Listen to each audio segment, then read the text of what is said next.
Ciao a tutti, oggi vedremo in modo approfondito il deck che sto utilizzando attualmente nelle battaglie di Cards Beta.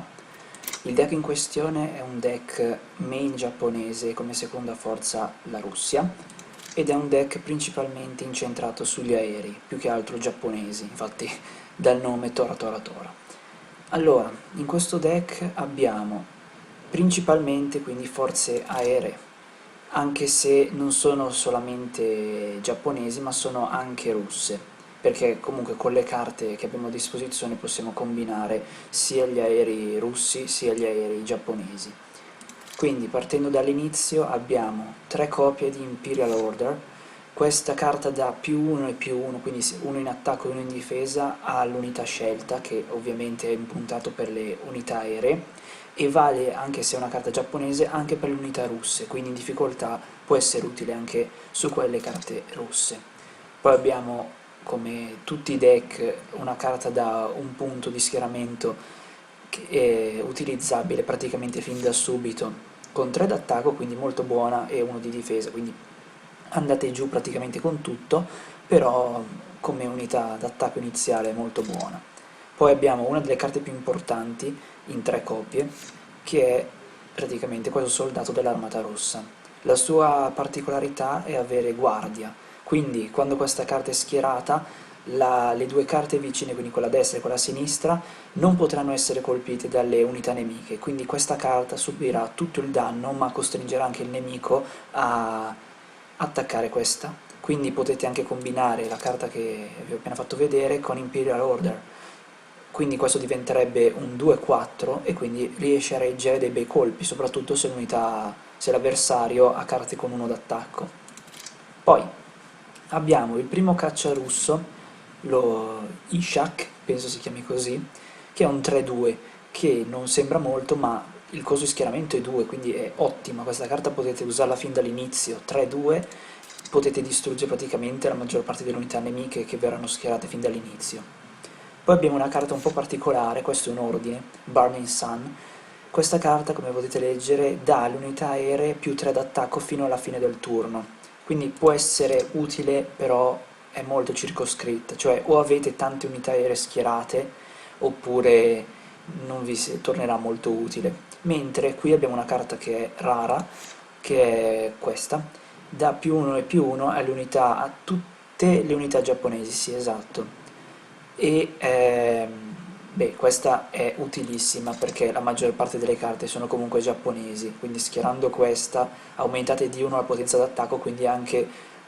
un'unità come può essere questa, che è un semplice carro, diventerebbe un 3-3 e quindi già dà molto fastidio al nemico. Poi abbiamo la carta fatta di Stalinium, Madre Russia, From the People, che dà 3 danni a un'unità nemica, cioè praticamente distruggete metà delle truppe dell'avversario con una carta che vale 2, questo perché i russi sono sempre ben bilanciati nei giochi. Poi abbiamo, vabbè, il solito carro armato 2-2 con furia, quindi potete schierarlo e andare direttamente in prima linea se è vuota. Una carta banale, però il costo 0 la rende comunque utile perché quando volete fare un attacco senza dover spendere denaro per l'attivazione, questa è ottima. Poi abbiamo Akita Regiment, questa carta Blitz, e anche l'abilità che troveremo spesso da questa carta in poi, Destruction. Questa abilità, sì, come l'ho detto, madonna, distruzione. Questa abilità praticamente fa danno a un'unità nemica. In genere ho notato che è quasi sempre il quartier generale che viene colpito, anche se in realtà non dovrebbe essere solo quello, ma come dice l'effetto, qualsiasi unità sul terreno, quindi boh, secondo me è un bug che si trova adesso nella beta ma verrà sistemato. Comunque è una buona carta, sempre per 2 di schieramento e 1 al turno successivo. Poi il Kumamoto Regiment con 4-1 è un'ottima carta da sfondamento, anche se a costo di schieramento 3, ma se vi trovate alle strette potete evocare questa e difficilmente il nemico ve l'attaccherà, perché 4 d'attacco e per una carta che vale 0 è una grossa perdita per il nemico. Poi abbiamo il Mito Regiment, anche questo lo stesso effetto, quindi distruzione, e Blitz praticamente come la carta di prima, anche se è un 2-3, però appunto costo di schieramento 3 e al turno successivo costo 1. Qui abbiamo invece una carta molto utile, questa è rara, quindi sarà abbastanza difficile trovarla. Questa carta ha l'abilità Ambush, quindi con questa abilità potete essere attaccati da un'unità nemica e se l'unità nemica ha un valore d'attacco minore o comunque uguale alla vostra difesa, la carta nemica viene distrutta mentre voi non subite danni. Quindi per esempio vi attacca un'unità con 4-1, anche se questa carta verrebbe distrutta, invece rimane in campo ed è l'unità nemica a soccombere, quindi utilissimo, ve lo mettete in difesa, questo è la mana dal cielo, poi magari gli date anche un +1/+1, chi ve lo butta giù. E ha anche un effetto nascosto, però è a caso, quindi non ci possiamo fare nulla. In più, questa unità ha anche l'abilità speciale che alla fine del turno, se ha subito degli attacchi, questa unità si ripara automaticamente, quindi ritorna 3-4 o se avete aumentato tipo 4-5, dipende. Comunque è molto difficile buttarla giù, diciamo. Poi qui abbiamo una delle mie carte preferite, che questa è la vera supremazia del Giappone, Naval Operation. Questa carta dà il passivo PIN. Il passivo PIN blocca tutte le unità, in questo caso blocca tutte le unità di terra, quindi se vi trovate contro un deck americano che è praticamente solo terreno, bloccate tutto al nemico per un turno, che è utilissima questa cosa, perché il nemico non può fare nulla, mentre voi potete schierare o ricaricare le vostre truppe, quindi spettacolare, infatti l'ho messa in 3 coppie. Poi abbiamo un altro carro armato, sempre da difesa, perché alla fine questo deck si punta sugli aerei, non sui carri, quindi queste sono tutte carte da difesa. Abbiamo il Type 97 che dà +1 d'attacco alle unità di terra, quindi un 3-3, una roccia, molto utile. Qui iniziamo con gli aerei, quelli belli tosti. Qui abbiamo il Ki-43, il Ki-43 sempre abilità distruzione, quindi fa danno a caso, ma di solito al quartiere nemico, anzi questo proprio lo dice che è al quartiere nemico, quindi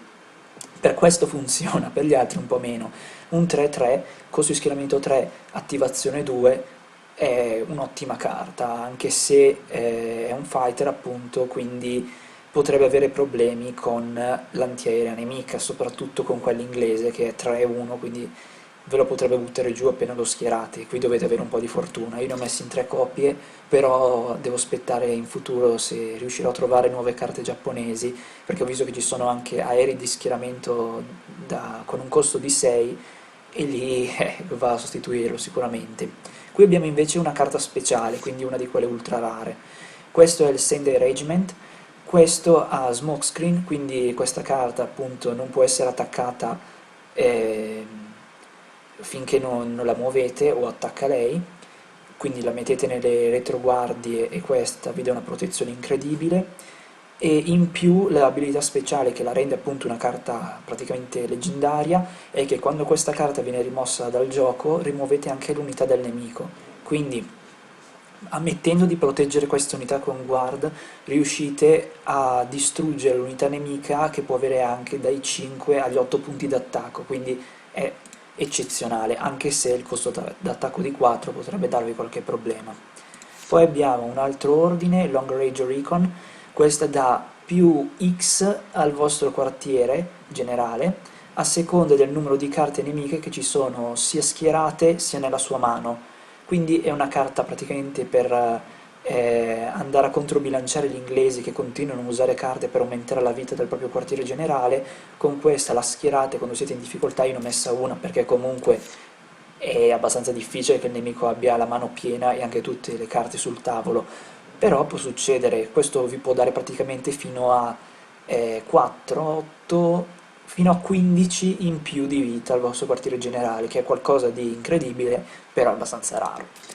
Poi abbiamo l'A5 che non è il canale Mediaset, però è questo fighter russo 4-4, quindi ottimo, schierabile con un costo di 4 e poi attivabile con un costo di 2, è un'ottima carta, ottima soprattutto per i bombardieri nemici che non gli possono fare nulla, mentre questo fa 4 a botta ed è pesante. Qui abbiamo il vero pezzo forte, abbiamo l'A20B, bombardiere pesante russo, questo purtroppo si attiva al meglio con una carta degli Stati Uniti, ma al momento non ho ancora pensato di fare un deck russo-americano abbastanza completo, soprattutto perché gli americani puntano tutto sui carri armati, questo punta, i russi invece puntano soprattutto sul supporto, cioè sono più bilanciati, ma non si armonizzano bene. Comunque questa carta fa qualcosa quando viene schierata dalla mano, che di solito comunque sono danni al quartiere generale, però dipende, a me è capitato spesso questo effetto, e ha un 3-4, quindi è abbastanza difficile da buttare giù, però è un bombardiere, quindi se verrete attaccati da unità nemiche questo non farà danno purtroppo, siete solo voi che fate danno al nemico, soprattutto questo serve quindi per la base nemica. Poi abbiamo questo con un nome impronunciabile comunque, il 2M, 4-3, questa carta fa danno quando questa carta fa danno a un'unità nemica, fa anche da 1 a 3 di danno al quartiere generale, quindi è sempre un bombardiere, 4-3, quindi praticamente è il suo opposto, ma fa comunque un buon danno al nemico, soprattutto alla base. Quindi questo l'ho messo in 2 coppie, vi capiterà spesso in mano, soprattutto perché è una carta da 5 di schieramento, quindi da utilizzare a partita già avanzata. E qui abbiamo le 2 stelle, diciamo così, del deck, quindi il Ki 61, un 5-4, quindi questo diventa una bestia se gli schierate un Imperial Order che diventa un 6-5, e potete anche dargli il comando +2/+2, quindi questo diventa, anzi +3/+3, no, scusate, +3 in attacco, quindi questo diventerebbe un 9-4 o 9-5, che è devastante, non c'è niente che riesce a sostenerlo questo. L'ho messo in 2 coppie, ha l'abilità Blitz, quindi potete schierarlo e metterlo in prima linea, ma io vi consiglio di tenere tutti i caccia nelle retroguardie, perché tanto possono attaccare direttamente il quartiere generale, a meno che non ci sia guardia sul quartiere generale nemico e quindi siete costretti ad attaccare l'unità nemica. L'ultimo, in 4 coppie ovviamente, il leggendario Zero, cioè questa è la signora carta del Giappone. Questa qua ha appunto ambush, quindi se venite attaccati ma il nemico ha meno attacco di voi, praticamente scoppia lui e voi non fa nulla, 4-4, così schieramento è vero, è 5, quindi è abbastanza alto, ma diventa 2 al turno d'attivazione, quindi questo può fare di quegli attacchi, quindi già partendo di base con 4 può andare praticamente a 5 con l'Imperial Order, oppure con l'altra carta comunque 8-5. Un 8-5 vuol dire che fa 8 di danno e 5 di difesa, quindi o il nemico ha 5, scusate, ha 6 o di più, oppure questa carta non può essere sconfitta, perché con l'abilità Ambush verrà sconfitto automaticamente l'unità nemica, a meno che continui a martellarvi questa unità, perché Ambush regge un turno, non regge continuamente. Quindi questa carta è la vera carta vincente del deck. Bene, spero che il video vi sia piaciuto, questo era il mio deck, al momento è quello che mi sta facendo fare più vittorie in assoluto, quindi spero vi sia utile e alla prossima!